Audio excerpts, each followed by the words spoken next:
भगवान राम से वेदों की सिद्धि नहीं होती, वेदों से राम के माता पिताओं ने ज्ञान पाकर तपस्या की, तब भगवान राम के रूप में आए। तो वेदों से राम की सिद्धि हुई, राम से वेदों की सिद्धि नहीं। ऐसे श्री कृष्ण से वेदों की सिद्धि नहीं होती, वेदों से श्री कृष्ण की सिद्धि होती। हम श्री कृष्ण की गीता क्यों माने? बोले श्री कृष्ण बोलते इसलिए नहीं मानते हम, श्री कृष्ण उपनिषद और वेद बोलते हैं इसलिए हम मान रहे हैं। कितनी तटस्थता है सनातन धर्म।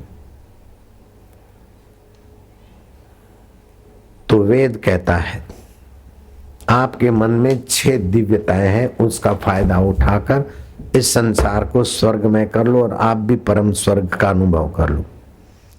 एक तो आपका मन जगने पर दूर देश में तुरंत चला जाता है। जैसे सूर्य की किरण चलती है 1,86,000 माइल की गति से, यहाँ पहुंचती है 8 मिनट में, लेकिन आपका मन उसी क्षण, उसी सेकंड के तनिक हिस्से में सूर्य देख लेता, पहुंच जाता है सूर्य तक। तो कितना तेज दूर देश जाता है। तो जिसकी सत्ता से दूर देश जाता है उस चैतन्य की स्मृति करके उठो। ज्ञान सत्ता है और इतनी तीव्र चेतना है, जिस परमात्मा की मन को उसमें थोड़ा शांत करो तो आपका मन महान बनेगा। दूसरा, आपके मन में अंतरस्थल आ जाता है, जब चाहे देखा और जब चाहे अंतरात्मा में आ सकता है उसी क्षण। कितनी तीव्रता है, 1,86,000 माइल पर सेकंड चलती सूर्य की किरण 8 मिनट में पहुंचती है, लेकिन तुम 1 सेकंड के कुछ हिस्से में सूर्य के यहां जाकर अपने आत्मा के तब भी पहुंच सकते हो। कितनी योग्यता है तुम्हारे अंतस्थ मन में। तीसरा, ये आपका मन विषयों को प्रकाशित करता है, तमाम प्रकार के रंगों को ये प्रकाशित करता है, तमाम प्रकार के शब्दों को, रसों को, गंधों को और स्पर्शों को प्रकाशित करता है। ये मन में दिव्यता है।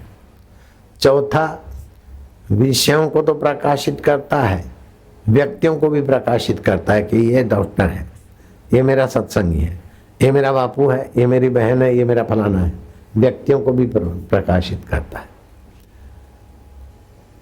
और पांचवा, मन में ये दिव्यता है कि जिसमें रस आता है उसमें तल्लीन हो जाता है। पान मसाले वाला समझता है कि कैंसर होगा, धातु कमजोर होगा, सोन कीड़े हैं इसमें, चिपकलियों का पाउडर है इसमें, फिर भी पान मसाले में एक बार मन तल्लीन हो गया तो जल्दी छोड़ेगा नहीं। लवर लवरी में तल्लीन हो गया तो छोड़ेगा नहीं। जब अपनी सत्यानाश में तल्लीन होता है तो उसमें लगता है, तो अपना कल्याण में मन को एक बार तल्लीन करने वाले संतों के चरणों में पहुंच जाओ तो उसमें लग जाएगा, तो बाकी सब छूट जाएगा। इसका फायदा लो ना।